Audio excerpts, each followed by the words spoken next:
Today's recipe is like pure indulgence. No. Veal tenderloin, mega smoky, we're having fun. Wild mushrooms, oh gosh. Fondant potatoes. Can you try to waft that? Welcome back to Bourdain. Everybody should know how to use a knife. Use everything, waste nothing. Let's start at the beginning. It ain't that hard, okay? We are working through Anthony Bourdain's layout cookbook. I'm doing every recipe in here for the first time. I'm a total noob, but we keep on trying things out. So today we're going to make veal tenderloin with wild mushrooms. And I'm stealing a recipe from the back of Bourdain's potato section for fondant potatoes. Never made them before. I've always seen them. They look elegant. They look sexy. We're gonna try it out. If you would like, I have Anthony Bourdain's cookbook as usual down below in the description of this video. Let's get moving on this. So you may notice the vibes are a little different. I got some birds chipping and chapping. I got the light a little more moody-ish. That's intentional, kind of messing around. Different things, I want it to be my kitchen. I don't want to make it too super mega produced, but we're going to have to make some fondant potatoes. We have to make these into cute little shapes. Just gonna go in with my paring knife, get a flat surface for us, and then carve along. We can do it two ways, right? We can kind of turn the spud, looking for 7 sides, and then go along this way. Oof, jacked up. It's because my knife isn't really too sexy. I freaking blamed it on my knife. No, I messed up, okay? It's not my knife's fault. We're looking for like a torpedo style potato, and I'm not crazy about that. I would much rather go for a nice cylinder. So we're gonna try that instead. Cut through the half, cut another way, like that, another way. And then from here, I'm just gonna kind of shave away, just going around. Stand upright, you know? Stand tall, stand proud.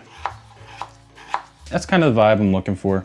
Nice and round, and it'll stand on its own. Allow me to knock out 4 or 5 of these real quick.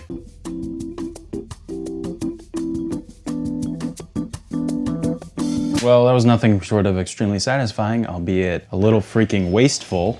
2 pounds of potatoes, turning them into 4 freaking ounces. That's not groovy in my opinion, but that's okay. Now something cool I saw, people like to bevel the edges, skim along, make it nice and clean. We'll do that, because why not? That looks cool. That looks really cool, actually. And I think I'm gonna leave one side flat, just so it stands up nice. Bevel the edge. Never used that in a sentence before. Bevel. Definitely helps. The closer you hold the blade to your finger, the better. Ironically, you get more control.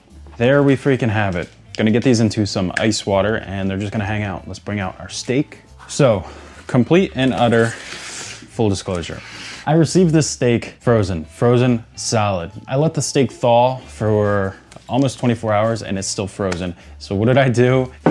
I cut it in half and I soaked it in water. You know, if you got a better option, let me know. I know you can put it in like water that just hit a simmer and then cut the water and then put it in, but it was crunch time. I'm working on another stew, doesn't matter. I'm going to dry this off. What I did was my usual seasoning action where I will season it ahead of time and then allow the salt to penetrate the meat, draw out some moisture, but I don't know how that pertains to frozen meat. So we're just gonna dab them up now, dry them off as best as I can. That's the thing, like that's why I'm doing this cooking, that's why I'm doing this channel, to show you, just freaking try things, just mess around, see what happens. You don't have to record yourself, you don't have to look a fool like someone wearing a white t-shirt right now. Let me know how it goes. If you try any of these recipes, please. The biggest compliment when I see someone try a recipe, because they saw me try it and it came out decent. We could maybe even give it a quick little, yeah, let's tie it up. Why not? Let's tie it up.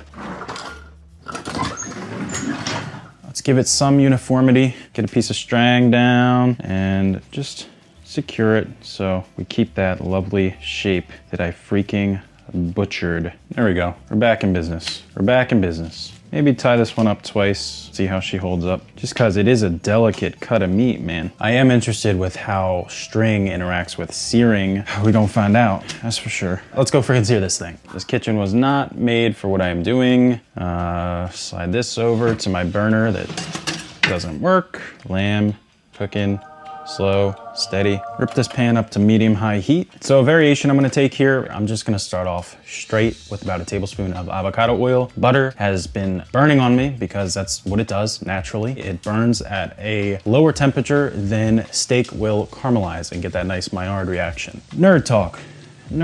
Just gonna sear this up. It takes about 4 to 5 minutes. I don't like to rush this, you know. If you get it too hot, it's gonna burn. We're looking for that caramel color.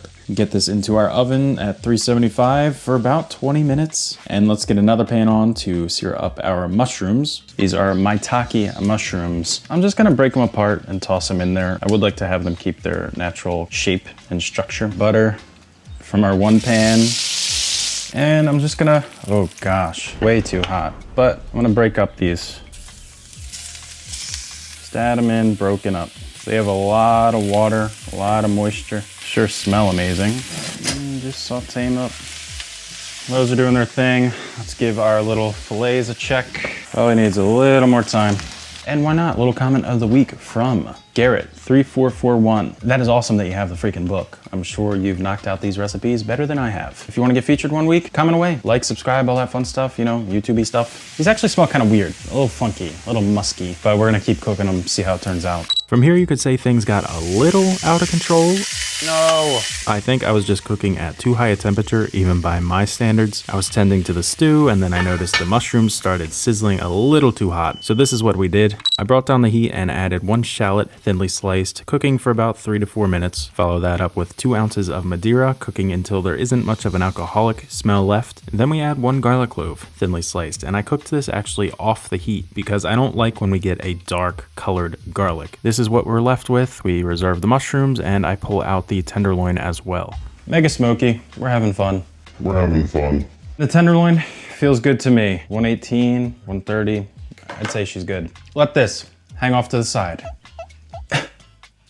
And let's make our fondant potatoes. This is where it gets pretty fun with 2 tablespoons of duck fat over medium-high heat, making sure this is very hot. Next, we add our potatoes, which have been dabbed up thoroughly with a paper towel, so there isn't any moisture. I give them a pretty generous seasoning with salt, and I noticed these have to hang out on the pan for about 5 to 7 minutes till we get a nice caramel color on the exterior. Some cooked faster than others due to their size and the inconsistent nature of my stovetop, but now I add a sprig of thyme, which went off like a firecracker. I guess there was some serious moisture left in there. We flip all of our potatoes when we're happy with the color and add 2 cloves of garlic, thinly sliced. Making sure that these don't get brown and bitter, I add our chicken stock immediately, which we bring up to a boil. From here, I season heavily once again, and I take a step from Chef John, the ultimate food tuber, putting this in the oven for about 15 minutes. With that, we move to complete our sauce, which is a little more complex than I thought it would be. The pan we cooked our veal with goes back on the stovetop over medium heat, and we add 2 ounces of Madeira. Scrape up that amazing flavor and allow the Madeira to evaporate a little bit. Add our reserved mushroom onion mixture back in, along with 4 ounces of chicken stock, and we're going to cook this down to reduce it by half. Now Tony has us add cream, a step that kind of scared me because I worked with cream in the past and it curdled. So what I did was temper the cream in a way. I added a little ladle of the sauce to my cup of cream, warmed it up a bit, and then dumped it all into our mixture. From here, to thicken up the sauce, I wanted to experiment a little bit with a beurre manier. That's French for kneaded butter. You take equal parts softened butter and flour and mix this together. It becomes this sort of paste, and this is excellent for finishing sauces. The sauce goes back on the heat and we get a splash of vinegar here, should be sherry, and now we add our kneaded butter. I used all of about a teaspoon, and this is what it gives us, a really nice silky finish to our sauce. At this point, I think the potatoes are finished, so let's plate this thing. Slicing into the veal was surprisingly less tender than I expected, albeit still juicy. Slice up our potatoes, put our sauce, which could use a little water to loosen it up, and top with our veal itself. A little thyme for color and salt to make it pop never hurts. And I do want to show you my kind of goofy presentation, making a tower of sorts just because it looks kind of dramatic. It makes absolutely no sense, but I am curious which presentation you prefer. Good. Not surprising at all. Veal is overcooked. 100%. I psyched myself out when I had frozen veal. I didn't know what the issue was there. The sauce is money. Those mushrooms are money. Potatoes. The thyme really comes through. And the duck fat too. The sauce is the game. The French sauces. They are just absolutely phenomenal. Next time, what I would do different, and for you, when you make this, those potatoes have to cook way longer. I don't know why we would only cook them for 12 minutes on a stovetop. I think they would need 30 minutes in the oven. The veal tenderloin, next time I'm just gonna use a thermometer to get that proper temperature. If you'd like to check out another video, I have one here to your right. As always, thank you for spending your time with me. This was another episode of Back to Bourdain. Stay organized, you clean up after yourself, you do the best you can.